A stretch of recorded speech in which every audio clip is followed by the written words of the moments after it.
Ave Maria, frères et sœurs, bonjour à vous tous, ou bonsoir, où que vous soyez, et à l'heure où vous nous recevez. Merci de votre fidélité.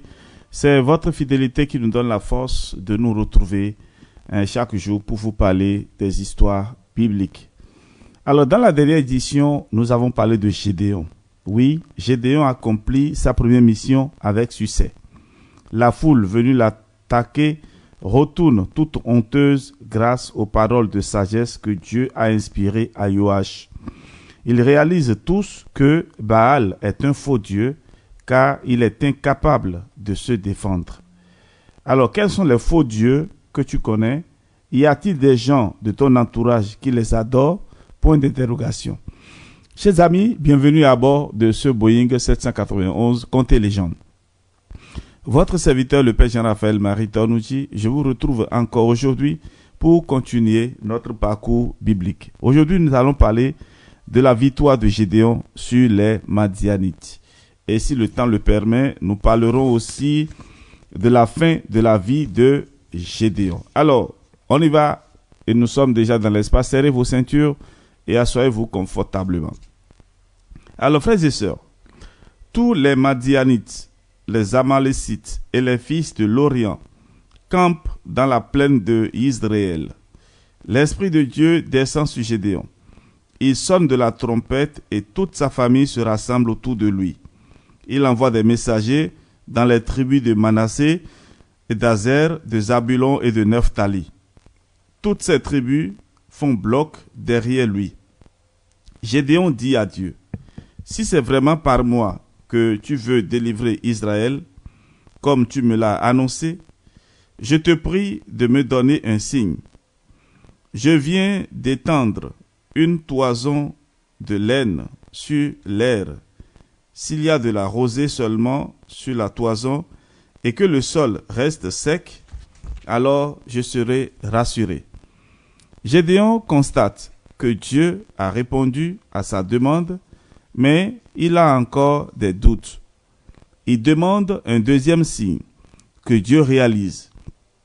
Rassuré, Gédéon et tout le peuple établissent leur quartier général à En-Harod.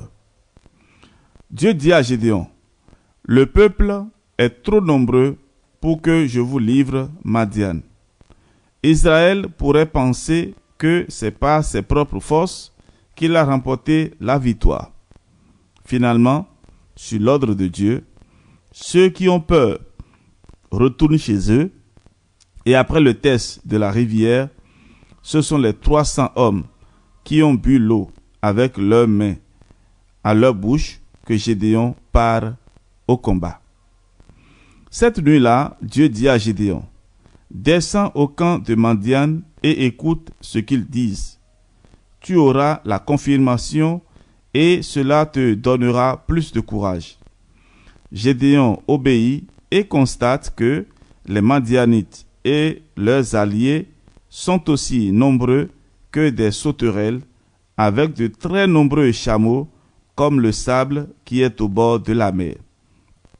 Gédéon entend un Amalécite qui raconte son rêve à son camarade.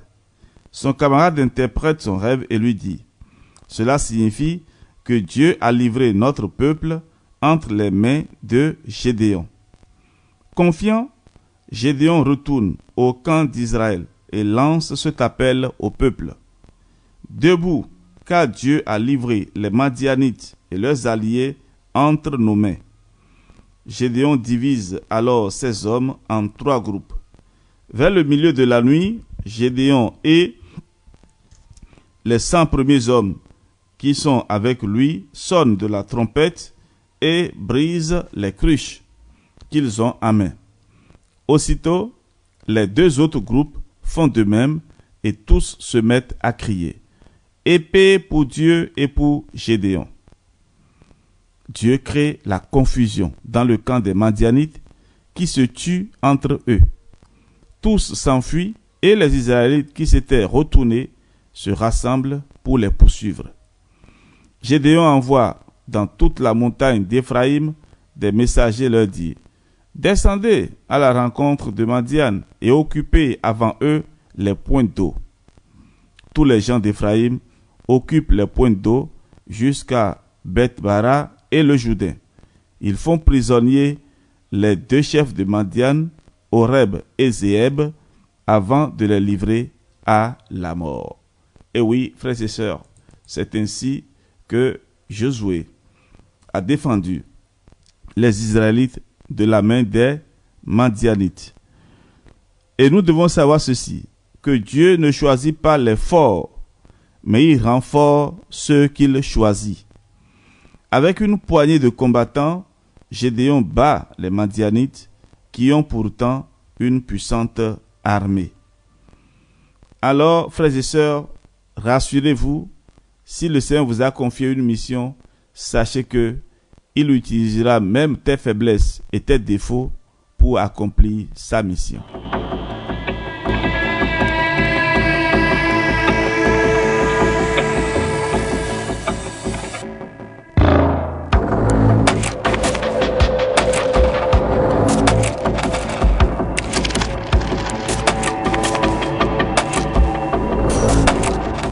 Et voici la suite de l'histoire. Vous pouvez nous rejoindre en lisant le livre des Juges, chapitre 8 et le chapitre 10.